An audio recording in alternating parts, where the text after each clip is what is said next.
A gente vai voltar agora a falar dos desafios logísticos e geopolíticos do país. Lideranças do setor de soja e de algodão estão em Brasília para discutir esses assuntos, e quem acompanha todas essas discussões, os debates e que volta a falar com a gente agora é o repórter Álvaro Couto, que já está aqui mais uma vez com a gente no nosso telão. Álvaro, volto com você então por aí. Opa, Felipe. Pois é, a gente estava agora há pouco com o Orcivaldo Guimarães, que é presidente da AMPA, Associação Mato Grossense de Produtores de Algodão, que é um dos idealizadores desse evento. Agora a gente traz, então, o Paulo Aguiar, que é vice-presidente da Associação Brasileira de Produtores de Algodão, que também faz parte dessa organização, e a gente acabou de pegar ele aqui, estava lá na abertura do evento, do fórum, e ele trouxe questões muito interessantes sobre a logística de exportação desse algodão. Mato Grosso é o principal polo produtor da fibra aqui no Brasil, responsável por cerca de 70% de toda a produção nacional. No ano passado foram colhidas mais de 4 milhões de toneladas, 2 milhões e 800, 3 milhões de toneladas foram exportadas, fazendo do Brasil o maior exportador da fibra. Só que a gente tem um revés logístico que diminui a nossa competitividade, que poderia ser muito maior em relação aos nossos concorrentes, não é isso, Paulo? Perfeito. Bom dia a todos. É realmente isso.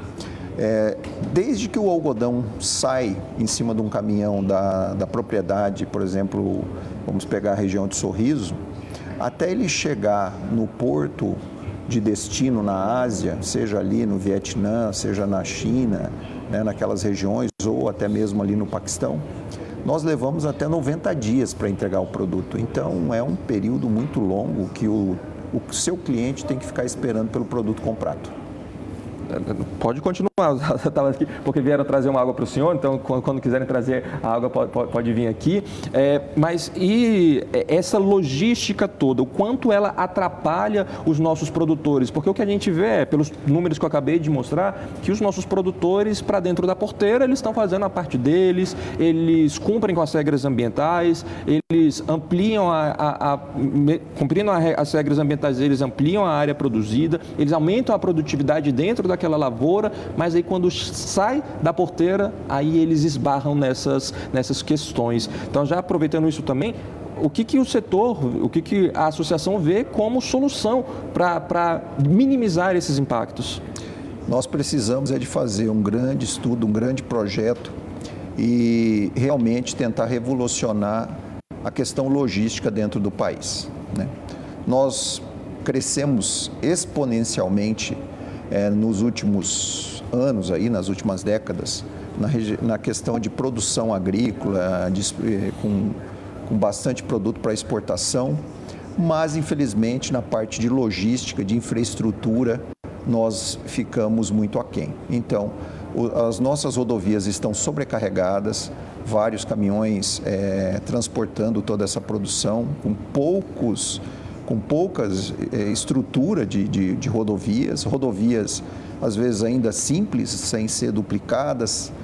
Você tem dificuldade nos portos, que não houve investimentos nos portos, de ampliação dos portos, abertura de novos portos para poder fazer essa questão dessas exportações, e você acaba perdendo tempo de produto parado. É caminhão parado com produção em cima, em fila, para poder descarregar no porto, é caminhão com velocidade aquém do que ele poderia trafegar nos limites normais de velocidade por causa do engarrafamento, problema na hora do estufamento dos containers com algodão em pluma por causa da grande demanda por esses containers.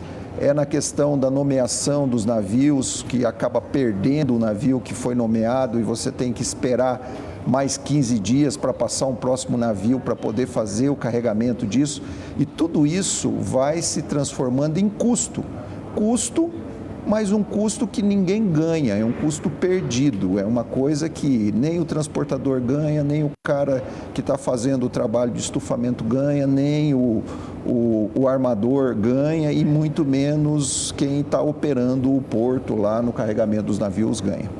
E uma coisa que foi pontuado lá dentro, Paulo, é a questão ambiental. Só que que seria sobre essa justificativa que alguns empreendimentos são travados, mas acaba acarretando um contrassenso, não é mesmo? Porque ao mesmo tempo que você impede alguns empreendimentos de serem tocados, de alguns portos de serem de fato erguidos, melhorada a logística, a construção de ferrovias, acaba se incentivando mais o transporte rodoviário precário, que falta renovação das frotas, que falta ampliação das estradas, também sob a justificativa de impacto ambiental, mas esse meio de transporte, esse modal, é muito mais prejudicial ao meio ambiente. Então, como você falou, acabam perdendo todos com esse retrocesso, e quando vocês veem outros players nesse mercado, né, como os Estados Unidos ou a Austrália, que vocês citaram, eles têm uma logística muito mais avançada. O que a gente pode olhar para eles e tentar trazer um pouco para a nossa realidade? A Austrália é um caso à parte porque a logística dela é muito boa, ela está ali do lado da Ásia, né? Então, em uma semana, eles conseguem colocar um container lá dentro da Ásia, e é esse um dos nossos competidores aí no mercado de algodão. Já os Estados Unidos têm uma excelente logística, muito bem montada na parte de ferrovias e hidrovias, o que baixa muito o custo dele, e ela é muito bem eficiente, ela é muito bem montada, com uma estrutura muito, muito boa, que eles não perdem tempos. O que aconteceu conosco é que nós ficamos com uma estrutura de 40, 50 anos atrás sem fazer uma melhoria, um planejamento dessa infraestrutura de melhoria total, né? E aí nós estamos ficando com gargalos. Gargalos é onde você não consegue fazer uma eficiência maior no círculo desse caminhão, sair carregado da fazenda, descarregar, carregar outro produto, retornar para aquela região para novamente voltar aqui e fazer o mesmo ciclo. E também o problema que lá você tem pouco espaço no porto, pouco lugar de atracamento, pouco container às vezes à disposição, competindo com outros produtos que acaba elevando o custo do container. Então tudo isso vai acarretando custos, e isso ele automaticamente representa um custo maior de logística, que a gente tem que enfrentar isso com muita sabedoria. E como o senhor mesmo pontuou, ninguém ganha com isso, na verdade se perde, né? Agora, esse valor é perdido. Para a gente finalizar aqui rapidinho, né, tem a perspectiva, o Ministério da Agricultura anuncia isso, no estado do Mato Grosso, uma ampliação de 30 milhões de hectares a partir de pastagens degradadas que seriam integradas à agricultura. Dentro desse horizonte logístico, seja de transporte como de armazenamento, poderia haver um colapso dessa produção, ficar presa dentro das propriedades? Isso é um grande problema, né? Tudo que nós já estamos nesse colapso, né? Nós não temos capacidade de armazenamento. Muitas tradings e até o próprio produtor usa a carroceria do caminhão como um armazém. Isso é ilógico. O caminhão era para transportar o produto, mas ele chega, por exemplo, para descarregar no armazém da trading, fica uma semana parado lá com o produto lá dentro. O que significa isso? Que o caminhão está virando um armazém do produtor. E vice-versa também. A trading, quando manda os produtos para exportação, chega lá, fica uma semana na fila para poder descarregar o caminhão. Ou seja, o caminhão está virando o silo. Tudo isso é custo muito alto. Então, o coitado do transportador não está ganhando dinheiro com essas estadias que ele fica lá parado, né? O trading também não está ganhando dinheiro com isso, e o produtor também não, e esse dinheiro, mas esse custo dessa operação, ela está ficando aí, ela está se esvaindo. Então, a gente precisa realmente repensar toda uma questão de estratégia logística, abertura de novos portos, fazer estudos de eficiência de portos, aumentar atracadores nos portos que já existem, né? Melhorar a infraestrutura de carregamento, tudo isso tem que ser repensado. E se esses 30 milhões de hectares entrar na produção, gente, é impensável. Isso tem que ser muito bem estudado. Realmente a gente tem que pôr isso na produção, seja na pecuária, seja no setor agrícola, mas realmente tem que ser pensado na infraestrutura, senão você vai criar um colapso muito grande e nós vamos ter produto sendo perdido no meio do caminho. Seria uma notícia boa, né? Ampliação da área, que vai acabar sendo um revés para o setor.